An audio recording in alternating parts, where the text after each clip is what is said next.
ನಮಸ್ಕಾರ ಸ್ನೇಹಿತರೆ. ನಮ್ಮ ಮನೆಯಲ್ಲಿ ಪ್ರತಿದಿನ ಬಳಸುವ ಒಂದು ಸಾಮಾನ್ಯ ವಸ್ತು ಇದೆ. ಅದು ಕೇವಲ ಕಸ ಗುಡಿಸಲು ಬಳಸುವ ವಸ್ತು ಮಾತ್ರ ಅಂತ ಅನೇಕರು ಭಾವಿಸ್ತಾರೆ. ಆದರೆ ವಾಸ್ತುಶಾಸ್ತ್ರದಲ್ಲಿ ಅದಕ್ಕೆ ವಿಶೇಷ ಸ್ಥಾನಮಾನ ಇದೆ. ಹೌದು, ನಾನು ಹೇಳ್ತಿರೋದು ಪೊರಕೆ ಬಗ್ಗೆ.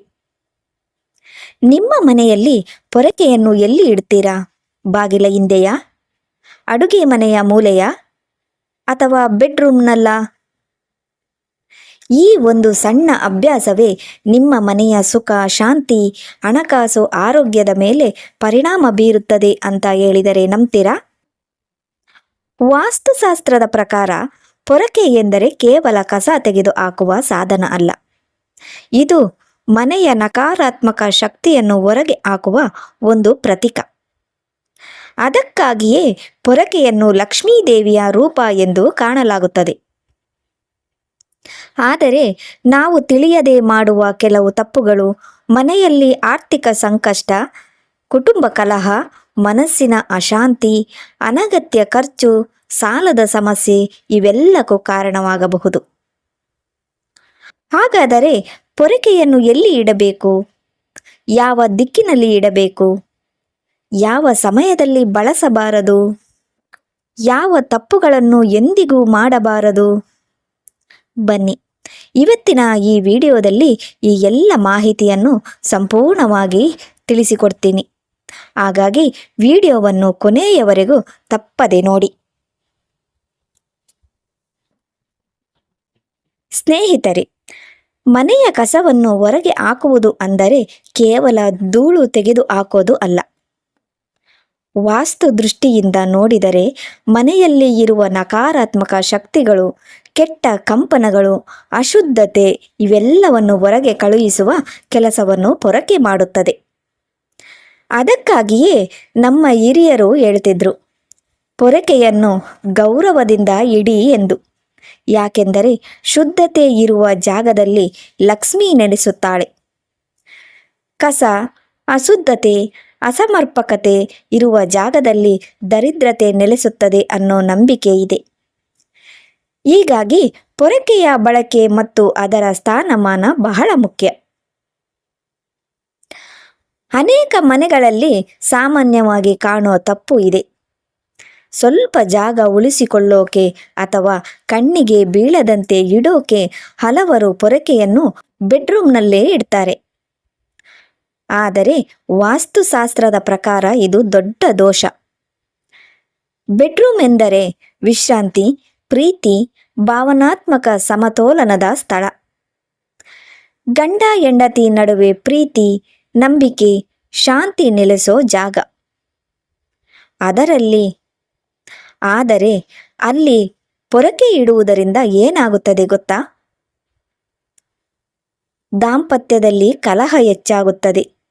ಸಣ್ಣ ಸಣ್ಣ ವಿಷಯಕ್ಕೂ ಜಗಳ, ಅನಗತ್ಯ ಮಾತು, ಕೋಪ, ಅರ್ಥ ಮಾಡಿಕೊಳ್ಳದ ಸ್ವಭಾವ ಇವೆಲ್ಲವೂ ಹೆಚ್ಚಾಗುತ್ತದೆ. ಎರಡನೆಯದಾಗಿ ಆರ್ಥಿಕ ನಷ್ಟ.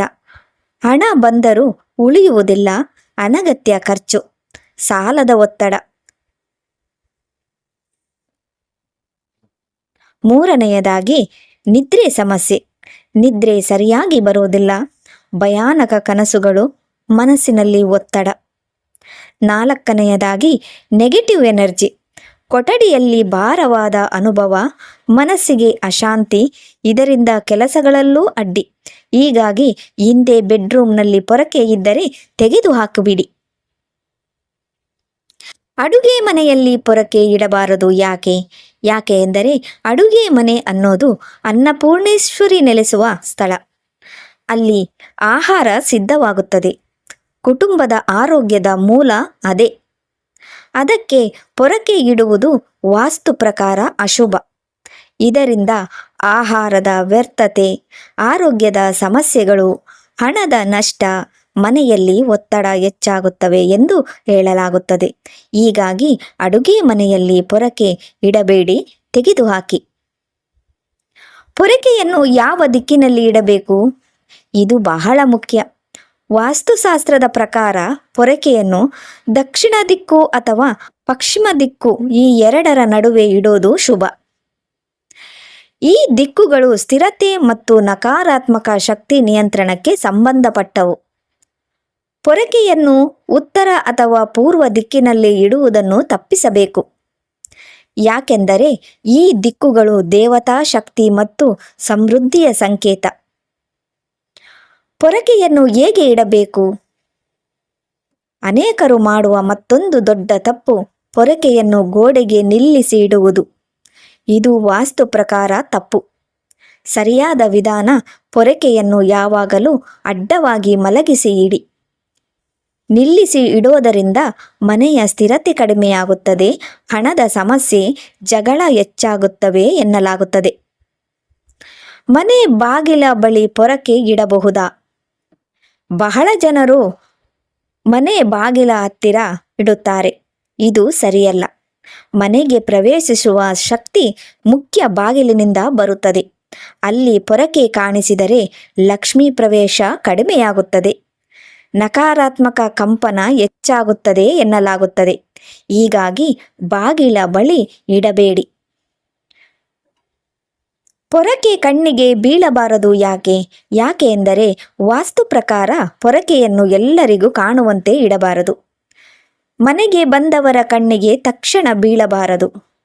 ಹೀಗಾಗಿ ಕಬೋರ್ಡ್ ಹಿಂದೆ, ಸ್ಟೋರ್ ರೂಮ್, ಕಾಣದಿರುವ ಜಾಗದಲ್ಲಿ ಇಡಬಹುದು. ಇದರಿಂದ ಮನೆಯ ಶಕ್ತಿ ಸಮತೋಲನದಲ್ಲಿ ಇರುತ್ತದೆ. ರಾತ್ರಿ ಸಮಯದಲ್ಲಿ ಪೊರಕೆ ಬಳಸಬಹುದಾ? ಹಿರಿಯರು ಹೇಳುವ ಮಾತು ಸಂಜೆಯ ನಂತರ ಮನೆ ಗುಡಿಸಬೇಡ. ವಾಸ್ತು ಪ್ರಕಾರ ಸೂರ್ಯಾಸ್ತದ ನಂತರ ಪೊರಕೆ ಬಳಕೆ ತಪ್ಪಿಸಬೇಕು. ಯಾಕೆ? ಲಕ್ಷ್ಮಿ ಪ್ರವೇಶಿಸುವ ಸಮಯ ಎಂದು ನಂಬಿಕೆ. ಈ ಸಮಯದಲ್ಲಿ ಕಸ ಹೊರ ಹಾಕಿದ್ದರೆ ಸಮೃದ್ಧಿ ಹೊರ ಹೋಗುತ್ತದೆ ಎಂದು ಹೇಳುತ್ತಾರೆ.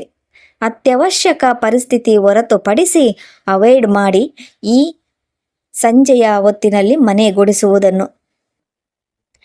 ಪೊರಕೆಯನ್ನು ಕಾಲಿನಿಂದ ತಾಗಬಾರದು.